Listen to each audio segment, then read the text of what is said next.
Subscribe करें हमारे channel Chishtiya mechanic को और पास वाले बेल आइकन को दबाएं ताकि हमारी वीडियोस आपके पास सबसे पहले। अपनी कौम के जवानों को पैगाम देना चाहता हूं। इस वक्त चंद सालों से यूट्यूब पर तकरीरें आ रही है, मीडिया पर ये बातें आ रही है, चैनलों पर ये चीखा जा रहा है, अखबार में ये लिखा जा रहा है कि मुसलमानों की बेटियां गैरों के साथ भाग रही है, इसके साथ भाग रही है, उसके साथ भाग रही है। सब दर्द भरी बातें करते हैं। इसका हल क्या है? हल क्या है? दर्द भरी बातें करना, कॉन्फ्रेंसें करना मसाइल का हल है? अगर बेटियां मुसलमानों की गैरों के साथ भाग रही है तो मैं कहता हूं इसमें सबसे बड़े जिम्मेदार खुद मुसलमान है। क्यों? इसलिए कि तुमने बेटियों की शादियों को इतना महंगा कर दिया है कि 30-30, 35-35 साल बेटियों की उम्र हो जाती है, उनकी शादी के इंतजामात नहीं होने पाते। और फिर क्या होगा? एक गरीब बाप को वो कब तक मेहनत करते, शादी की तैयारी करते देखेगी। मैं उसकी तायीद नहीं कर रहा हूं, भागने वाली बेटियों की मैं तायीद नहीं कर रहा हूं, लेकिन आपसे पूछता हूं, जाहिदान खुश्क से, उन खुश्क जाहिदों से सवाल करता हूं, मुझे बताओ, तुमने अपने माशरे को तो इतना जालिम बना दिया है, अब तुम्हारे यहां शादियां नहीं होती बल्कि बेटे और बेटियों का नीलाम होता है। हाजी साहब भी मांग रहे हैं कि तेरे होने वाले दामाद को, यानी मेरे बेटे को, ये बाइक देनी होगी, ये कार देनी होगी, इतने लाख देने होंगे। बेटे को इसलिए पैदा किया था कि उसके ससुराल की दहलीज में तू बेच देगा? इस्लाम में मांगने का तसव्वुर क्या है? शादियों के नाम पे ये हिंदुआना रसूमात, इसको कौन मिटाएगा? इसको कौन खत्म करेगा? और जब बाप मजदूरी करते करते, खेतों में काम करते करते, मुशक्कत करते करते एक बेटी का जहेज जमा करता है, उस बेटी के दिल पे क्या गुजरती है? 30-30, 35-35 साल की बेटियां जो बिस्तरों पे सिसकियां ले रही है, मैदान महशर में उनकी एक एक सिसकी का जवाब पूरी कौम को देना होगा। पूरे माशरे को दकियानुसियत की आग में तुमने झोंक दिया। शादियां महंगी कर दी, जलसे महंगे कर दिए, महफिलें महंगे कर दिए, सब महंगा कर दिया तुमने। अल्लाह का शुक्र है, मैं आपकी इंतजामियों को सलाम करता हूं कि यहां फूलार का इंतजाम नहीं है। 50-50 फूलार एक एक मुकर्रिर को हम पहनाते हैं। मैं पूछता हूं, जिस कौम की बेटियां 35 साल की उम्र में बिस्तर पे सिसक रही हो शादी के लिए, उस कौम का खतीब 50 हार पहनेगा, वो अल्लाह को जवाब क्या देगा? पहनने वाले को भी जवाब देना होगा, पहनाने वाले को भी। जिस कौम का नातखां 1 घंटा नातखानी का 50,000 मांगता हो और हम उसको दे देते हैं। खतीब रातें तय कर रहे हैं और हम दे देते हैं। रातें तो नचनियों की तय होती है, खुतबा की तो तय नहीं होती, आशिकान रसूल की तय नहीं होती। रातें तो नचनियों की तय होती है, नातगो शायरों की तय नहीं होती। जब मिल गया, हुजूर का सदका मिल गया, जितना मिल गया काफी है, मांगने की क्या जरूरत है? और हम 50-50 हजार नातखानों पे उड़ा रहे हैं।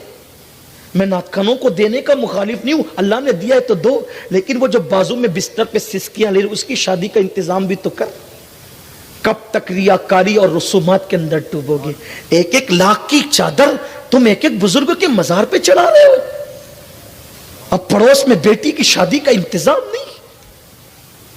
तुम कहते हो बेटियां भाग रही है, जिम्मेदार तुम हो, तुम जिम्मेदार हो, और तुम्हें पूछा जाएगा मैदान महशर में। और यह बात भी मैं कहता हूं, अल्हम्दुलिल्लाह, मुस्लिम बेटियों की अजमत को सलाम। अगर हिंदुस्तान में 50 करोड़ मुसलमान आबादी है तो कम से कम 12 करोड़ औरतें हैं। अगर 12 करोड़ में 12 बच्चियां भी भागी है तो उन पर इतना बद भोंको 1% भी नहीं बनता।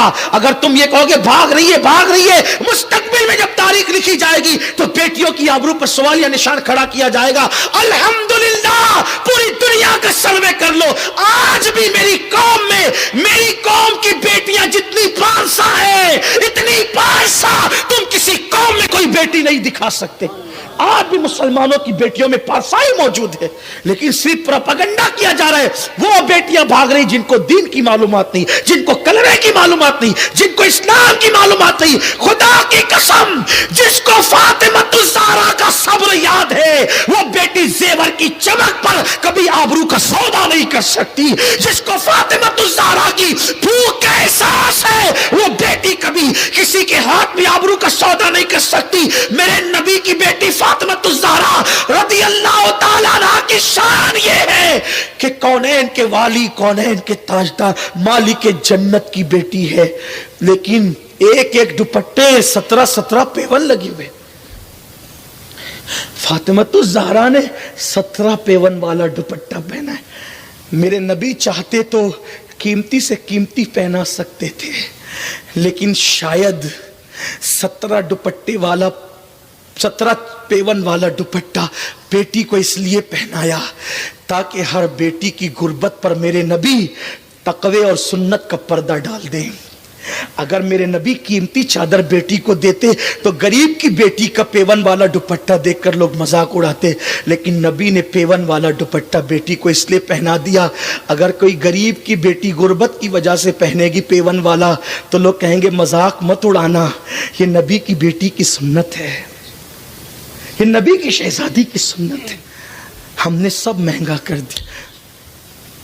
ہمارے ماہرہ کے شہزادوں نے، مشائخ نے اعلان کیا جلسوں کو سستا کرو، مدرسوں کو مضبوط کرو۔ مدارس ہماری جان ہے، جب تک مدارس آباد ہے اللہ کا دین آباد ہے۔ العلم حیات الاسلام و عماد الدین، دین مضبوط کرو، فضول خرچی سے بچو۔ ایک بات یہ بھی کہوں آپ کو، ایک ایک جوان میرا انٹرنیٹ پر جتنا ریچارج کرتا ہے نا ہفتے میں یا مہینے میں، اس سے غریب فیملی کا گھر چل سکتا ہے۔ ایک غریب فیملی کا گھر چل سکتا ہے۔ جتنا تم گٹکا کھا کر کے تھوکتے ہو نا، اس میں غریب فیملی کا گھر چل سکتا ہے۔ جو تم سگریٹ کو آگ لگا کر کے دھواں اڑاتے ہو نا، اس سے ایک فیملی کا گھر چل سکتا ہے۔ کون کہتا ہے مسلمانوں کے پاس دولت نہیں؟ دولت ہے، مسلمانوں کے پاس دولت ہے۔ جہاں استعمال ہونا چاہیے وہاں نہیں ہے، جہاں خرچ ہونا چاہیے وہاں نہیں ہے۔ حساب کا دن بہت قریب ہے۔ یہاں کتنا بھی الٹ پھیر کر لو، کتنی بھی چیٹنگ بازی کر لو، اللہ کی عدالت میں ایک دن کھڑے ہونا ہے۔ وہاں کچھ نہیں دیکھا جائے گا۔ وہاں تو جبریل کی کیفیت قرآن یوں بیان کرتا ہے، یوم یقوم الروح والملائکہ صفا لا یتکلمون الا من اذن۔ جہاں جبریل تھر تھر کانپیں گے اسے میدان محشر کہتے ہیں۔ جہاں میرے نبی کے سوا اور نبی بولنے کی، اللہ اکبر، رب کی بارگاہ میں چاہے وہ حیا کریں گے، بولنے سے حیا کریں گے، ڈریں گے اللہ سے، وہ قیامت کا دن، قیامت کا دن وہ جس کے بارے میں قرآن کہتا ہے وَتُكَلِّمُنَا أَيْدِيهِمْ وَتَشْهَدُ أَرْجُلُهُمْ بِمَا كَانُوا يَكْسِبُونَ۔ تمہارے منہ پہ مہر لگا دی جائے گی۔ کس بلا کی میں سے ہے سرشار ہم، دن ڈھلا ہوتے نہیں ہوشیار ہم۔ کیا ہوگا؟ وہاں کسی کی چیٹنگ بازی نہیں چلے گی، وہاں سفید کپڑوں کا تقوی نہیں چلے گا، وہاں تو دل کا تقوی چلے گا۔ التقوی ہاں ہونا، حضور علیہ السلام نے فرمایا التقوی ہاں ہونا، تقوی یہاں ہے۔ بات دور نکل گئی تو میں یہ کہنے لگا تھا، خدا کے لیے کچھ جوان تو یہ عہد کریں کہ میں ہندوانہ رسومات اور مشرکانہ رسومات کو پیروں تلے کچل کر یہ اعلان کرتا ہوں کہ جب میری شادی ہوگی صرف بیوی آئے گی، کوئی جہیز نہیں آئے گا، کوئی مطالبہ نہیں ہوگا، کچھ مانگا نہیں جائے گا۔ نکلو اس سے، اس گندگی سے نکلو۔ اور ایک بات آپ سے کہوں، بندہ دے گا تو اپنی طاقت کے مطابق دے گا، اللہ دے گا تو اپنی شان کے مطابق دے گا۔ ارے کسی غریب کا دل خوش کر، صرف اس کے گھر سے اکیلی لڑکی لا تاکہ اس کے دل سے دعا نکلے۔ اللہ کی عزت کی قسم، مانگی ہوئی رقم کو زوال آ سکتا ہے، دعا سے ملی ہوئی دولت کو کبھی زوال نہیں آ سکتا۔ آؤ